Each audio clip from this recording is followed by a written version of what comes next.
Hello Duelists, it's Tombox here, and this is a PSA ruling video for the coming format, especially with cards coming from Circuit Break and how this is going to change up some things. Now, a lot of us don't want to lose to like cards being misruled, or you're at regionals, someone did an illegal activation, you didn't catch it, you lost because of it, and this video is specifically to tackle some of the cards that are potentially going to do this to you, because during my proxy matches and stuff, these things happened to me, and I had to scrap a lot of videos because, oh, they seem like great games, but wait, there's an illegal activation. So this is some of the cards that you guys should be aware of, and well, let's actually go into this list. Now, a lot of these misplays or legal plays can be solved with a simple reading the card, RTFC. Now, but for those of you guys who have older cards, some of these cards may have gotten errata, but the first card that does have an errata that I'm going to talk about will be Ancient Fairy Dragon, because we're going to see a lot of this in the coming future. Now, Ancient Fairy Dragon, one tuner plus one more non-tuner. Let's just read the card text right here. Once per turn, you can special summon one level 4 or lower monster from your hand. Okay, that seems like a very free effect. You cannot conduct your battle phase the turn you activate this effect. Once per turn, you can destroy as many field spells on the field as possible. And if you do, gain 1,000 life points. Then you can add one field spell from your deck to your hand. Couple of key things to know about this card: if you have an older version of Ancient Fairy, it does not say destroy as many, it just destroys a field spell on the field. So back then you could just pop one. Okay, now you have to pop both. So if you use set rotation and put a crappy field spell for your opponent, note that by default Ancient Fairy will destroy as many as possible. So got that going. Next up, that's interesting, is one of the most common misplays I've seen people do is that people have been using their battle phase after special summoning with Ancient Fairy and eventually OTKing their opponent through their battle phase. This is one thing that happened during my test recordings with Ancient Fairy, is that is something that's very easy to overlook just based on how the card text is written. It states that you can special summon one level 4 or lower monster from your hand, and then they kind of separated the whole thing in the middle of the clause. You cannot conduct your battle phase, and then there's like another effect, so it's kind of sandwiched in between the text. But note that that text is there, that you cannot conduct your battle phase if you do use this. So if you're going second and use Ancient Fairy, know that you can't go into your battle phase in the beginning, so there's that kind of locks you out. And if you don't gain that 1,000 light points, you can't have the field spell. That's just part of conjunctions, okay? If that first part does not happen, you can't get the second part.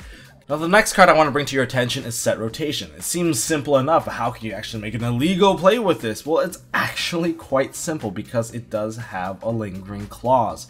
Now, the card text states, set 2 field spells with different names from your deck onto the field, one on your field and one on your opponent's field. Okay, fair enough. While either of those remain set on the field, so while they remain set, neither player can activate or set other field spell cards. Okay, well, first thing to note is that remember that you do put 2 spell cards with different names onto one on your field and one on your opponent's field. And if your opponent does destroy yours, you can't play another field spell until that one is removed from the field or flip face up.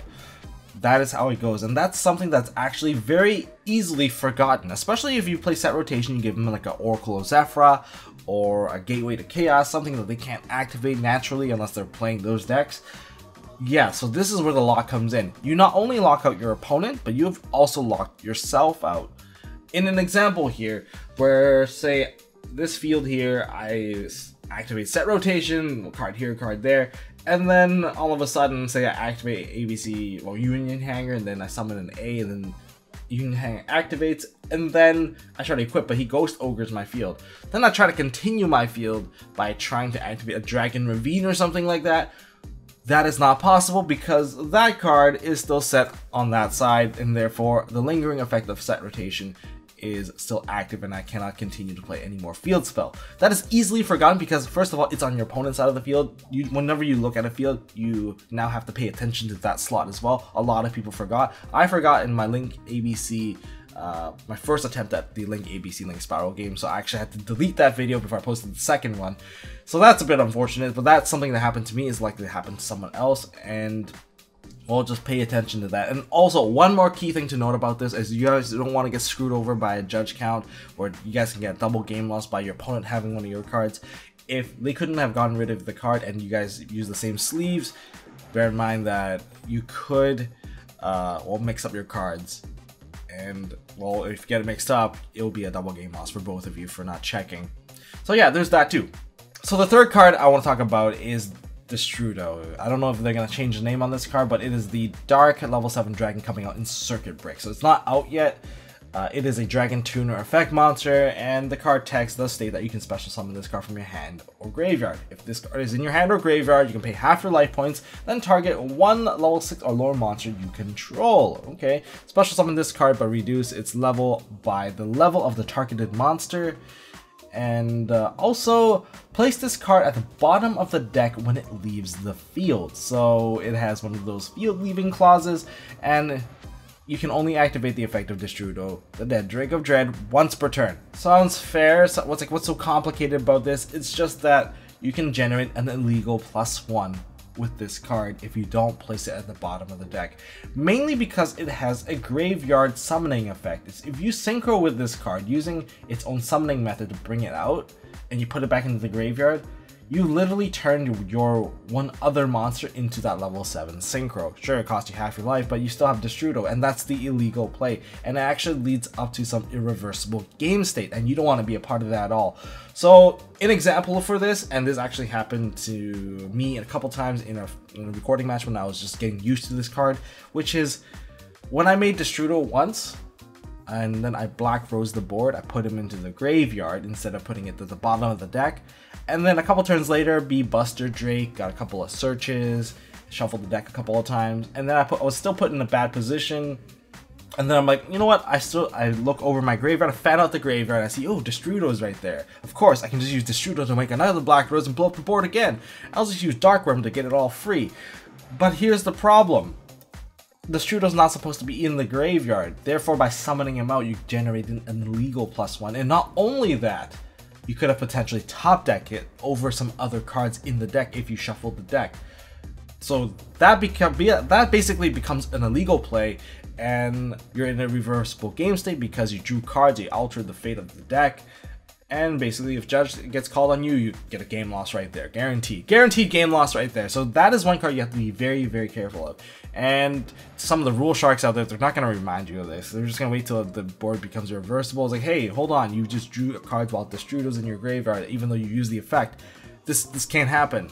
Caught it too late, Judge can make a call whether it be like, oh, it's accepted game state. Well, then, of course, Rule Shark gets screwed over, even though he was very much aware of it. But just don't let it happen. Just have a fair, genuine game. Just remember Destrudo. So the fourth and final thing that I want to talk about in this video anyways, or probably more in the future, is Proxy Dragon. Just a quick reminder of how Proxy Dragon actually works. First of all, it's a link to, and if anything of yours is going to be destroyed by battle or card effect, well, you can destroy one card that this card points to instead. So if you've got some back row and your opponent uses Twin Twister, you can just destroy a monster it points to because, well, first of all, the condition is that it is not stated on the card is that if your two monsters that it points to are already kind of marked for destruction, you cannot send those guys and destroy those instead, because you're not really destroying them instead. It's just that they're already marked for destruction. So cards like Dark Hole, Board Wipes, Proxy Dragon cannot protect it. If your opponent uses an Icarus attack and targets both things that Proxy Dragons are pointing to, Proxy Dragon cannot point to one of them and destroy it, since both of them are marked for destruction. And another thing to note is, what if the thing that it is pointing to cannot be destroyed by a card effect? By that nature, what happened is you cannot use Proxy Dragon's effect to destroy that instead. So one of the common scenarios that we are going to see is a Spiral Sleeper equipped with a Last Resort. Proxy Dragon cannot point to the destruction to the Sleeper because Sleeper equipped with Resort cannot be destroyed by card effect, and therefore you can't use that to protect the field. Because you have to be able to resolve the Proxy Dragon in order to get that redirection of destruction. If that destruction does not happen, you can't use it. So that's as simple as I can put it. So in other words, just don't let your opponent cheese you with Proxy Dragon. But of course, Proxy Dragon can redirect it as long as it does not affect either the pointed targets. And that's all I got. And that is all I got for this video. If you guys enjoyed this video or learned something from it, hit me up with a thumbs up. If you guys want to see more stuff from MST.TV, like giveaways and whatnot, hit me up with the subscribe button. And as always, don't forget to hold on to your MST.TV and check the giveaway link down below. Hey guys, thanks for watching. If you like this video, please drop us a like so we know we are doing a good job, and you can also subscribe to MST.TV for more fantastic videos by clicking on the button on the left. Don't forget to check out our partners at Imperium Duelist. They make really high quality mats, including some of my own limited edition release stuff. And if you want to check out one of our past videos, click here on the right. As always, don't forget to hold on to your MST.TV, and I'll see you next time.